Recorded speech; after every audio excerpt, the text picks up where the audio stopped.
आज हम पढ़ेंगे पाठ 8 कारक। और देखिए, पढ़िए और समझिए। सचिन ने चित्र देखकर एक घटना लिखी, परंतु यह निम्नलिखित शब्द भूल गया। के, पर, के लिए, में, से, हो। ठीक है, अब करते हैं इसको पूरा।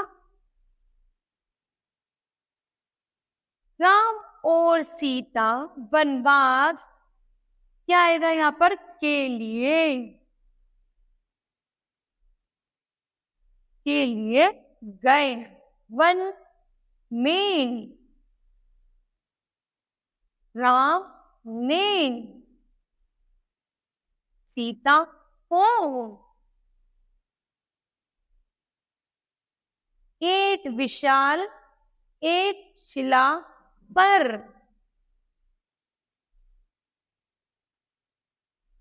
बैठाया। वहां से सीता ने पुष्प वाटिका को देखा। राम सीता के पास खड़े हैं, तो हमारा वाक्य पूरा होता है। राम और सीता वनवास के लिए गए। वन में राम ने सीता को एक शिला पर बैठाया। वहां से सीता ने पुष्प वाटिका को देखा। राम सीता के पास खड़े हैं। उपयुक्त घटना पढ़ने में अटपटी तथा अस्पष्ट लग रही थी, लेकिन शब्द एक दूसरे से जुड़े हुए नहीं लग रहे थे। इन शब्दों पर जब हमने आपस में संबंध स्पष्ट किया, तो यह जो वाक्य थे बहुत सुंदर पंक्तियों में परिवर्तित हो गए।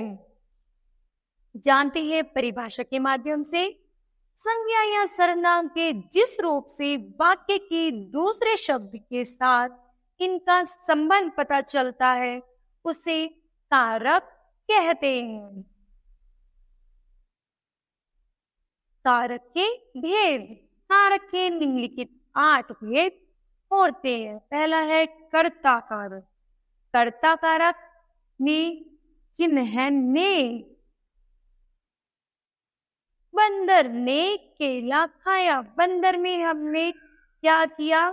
कर्ता ने हमने कर्म को जोड़ा, तो क्या हो गया? कर्ता है। किसने खाया? बंदर ने। ठीक है, तो यहाँ पर जो कर्ता है वो किससे जुड़ा है? ने से। तो बंदर ने केला खाया। इस प्रकार है दूसरा कर्म को, कर्म कारक। कर्म कारक को जोड़ा है हमने को से। तो जैसे राहुल पतंग उड़ा रहा है, तो राहुल किसको उड़ा रहा है? प्रश्न आता है, तो उत्तर है पतंग को। किसको? पतंग को। पतंग के साथ हमने कारक जोड़ा है को, तो ये हो गया हमारा कर्म कारक। फिर है कर्ण कारक। कर्ण कारक है से।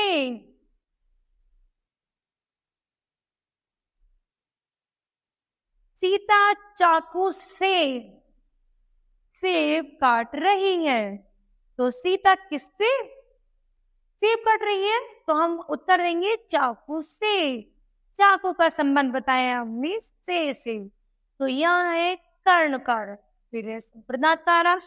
संप्रदान के लिए है के लिए। राहुल माँ के लिए उपहार लाया, तो प्रश्न आता है किसके लिए उपहार लाया? तो हम कहेंगे माँ के लिए। इसको जोड़ा है हमने के लिए। फिर है पेड़ से पत्ता गिरा। अपादान को हमने जोड़ा है से।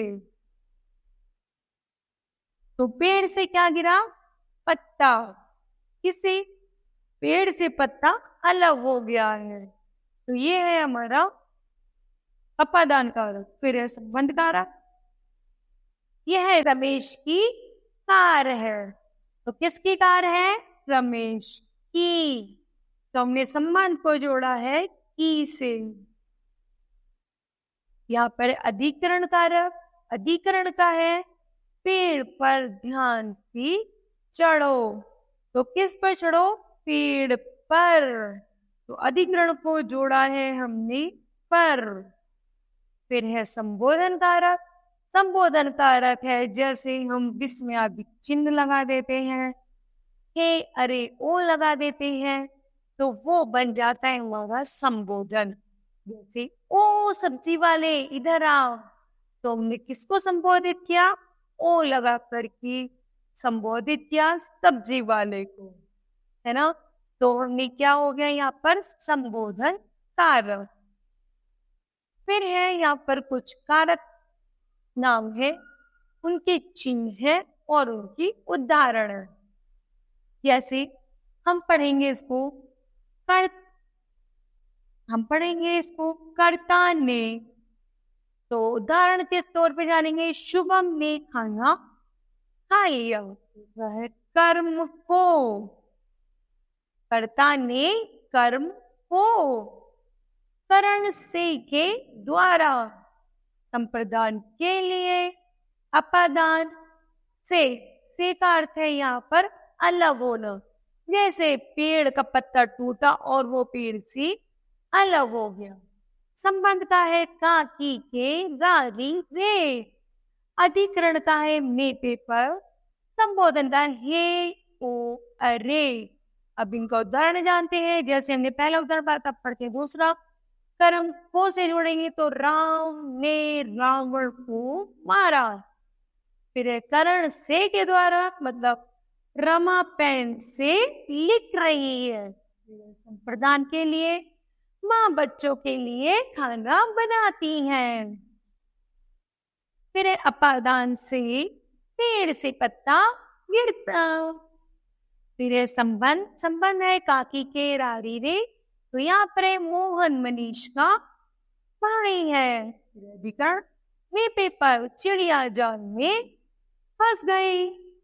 फिर है संबोधन करेंगे ए, ओ, अरे से के माध्यम से। जैसे अरे तुमने ये क्या कर दिया, तो यहाँ पर आता है संबोधन कारक। तो बताइए बच्चों, आपने इस पाठ से क्या सीखा? तो हमने सीखा संज्ञा या सर्वनाम के जिस रूप से वाक्य के दूसरे शब्द के साथ इनका संबंध पता चलता है उसे कारक कहते हैं।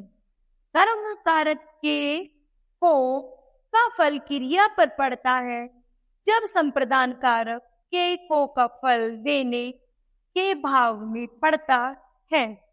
फिर एक करण कारक में से सहायता अथवा द्वारा के लिए होता है, जबकि अपादान कारक में से पर सर्ग अलग होने का भाव प्रकट करता है।